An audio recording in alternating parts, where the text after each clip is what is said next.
Good morning सुप्रभात बेटा। देखिए आपका क्या है, कक्षा 10 है और चैप्टर क्या है आपका, चैप्टर जो है फर्स्ट है और एक्सरसाइज 1.1 है। ठीक, क्वेश्चन नंबर 5 क्या कह रहा है, दिखाइए कि किसी प्राकृतिक संख्या n के लिए 12 की पावर n का मान 0 या 5 पर समाप्त हो नहीं हो सकता है। ठीक, तो हमें ये दिखाना है कि जो 12 की पावर n है, ठीक है, तो जो 12 की पावर n का मान जो आएगा, जो 12 की पावर n है उसका मान जो आएगा वो 0 या 5 पर समाप्त नहीं हो सकता है। ठीक, तो इसके लिए हम क्या करते हैं, पहले गुणनखंड निकाल लेते हैं। ठीक है, 12 की पावर n दिया है ना, तो देखिए क्या है, 12 की पावर n दिया है। ठीक बेटा, तो आप क्या करोगे, 12 की पावर n दिया है। ठीक, तो सबसे पहले 12 का क्या निकालूं, एलसीएम निकालो। क्या लिखूंगी, बाय एलसीएम। ठीक है, एलसीएम निकाल लो।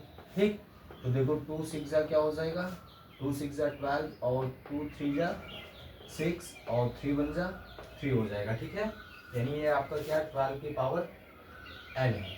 क्या है, 12 की पावर n है। ठीक, ध्यान दीजिएगा, तो आप थोड़ा ध्यान दीजिएगा, हमने 12 का निकाला है ना, तो ब्रैकेट बनाना पड़ेगा क्योंकि पावर n हो जाएगा ना।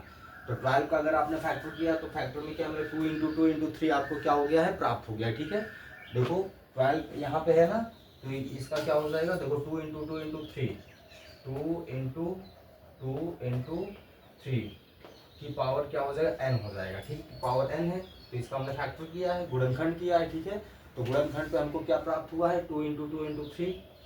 अब देखो ये 2 बार रिपीट हुआ है, गुणे में है तो ये स्क्वायर हो जाएगा, इंटू 3 हो जाएगा। ठीक, कि पावर n हो जाएगा। अब ब्रैकेट हटाएंगे तो ये पावर n क्या हो जाएगा, पावर में चला जाएगा, तो पावर n है तो इसकी पावर में क्या है, 2 है, तो 2 टू दी पावर 2n हो गया, इंटू अब ये इसकी पावर में आएगा तो 3 की पावर n हो जाएगा। ए बाबू देखो ये हमने गुणनखंड किया है, क्या गुणनखंड खंड में आपको कहीं पे जो है अंतिम में 5 मिल रहा है, 5 नहीं मिल रहा है। जब 5 और 0 नहीं मिल रहा है तो ये 5 और 0 पर समाप्त नहीं हो सकता है, क्योंकि गुणनखंड से हमको पता चल जाता है कि 0 पे समाप्त होगा कि 5 पे समाप्त होगा। ठीक, तो ये क्या कह रहा है कि 12 का जो पावर है, यानी 12 की पावर n जो है वो क्या 0 और 5 पे समाप्त नहीं हो सकता है।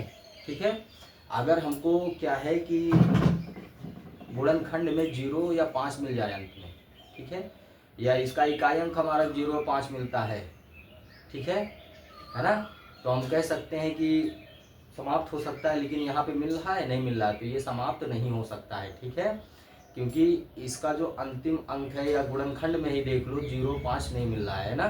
ठीक है, और हमेशा देख ये याद रखो कि कोई भी संख्या के अंत में 0 5 होता है तो वो संख्या क्या होती है, 5 से उसका अंत हो जाता है, 5 से क्या होता है, कट जाती है ना। अंत होने का मतलब कट जाना, विभाज्य हो जाना है ना।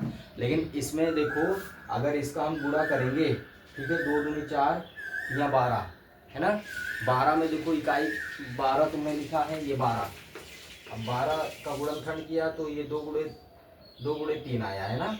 ठीक है, और गुणे में 5 तभी आता है जब वो संख्या 5 से भाज्य हो। अगर 5 आ गया तो समझो वो संख्या क्या है, 5 से भाज्य है।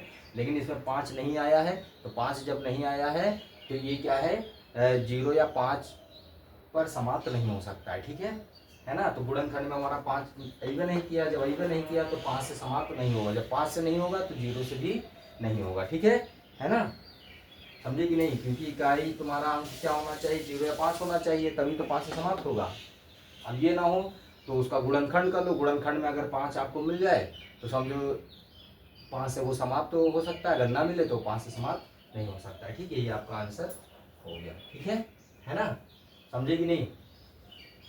गुणनखंड किए, गुणनखंड में कहीं 5 मिला आपको, नहीं मिला ना। जब 5 नहीं मिला तो ये क्या है, 5 से समाप्त नहीं हो सकता है। ठीक है, याद रखे रहना। ठीक, तो 12 टू दी पावर n का मान 0 या 5 पर समाप्त नहीं होगा, क्योंकि गुणनखंड में 5 मिला नहीं, गुणनखंड में आपको ये मिला है। ठीक, ओके बेटा, थैंक यू।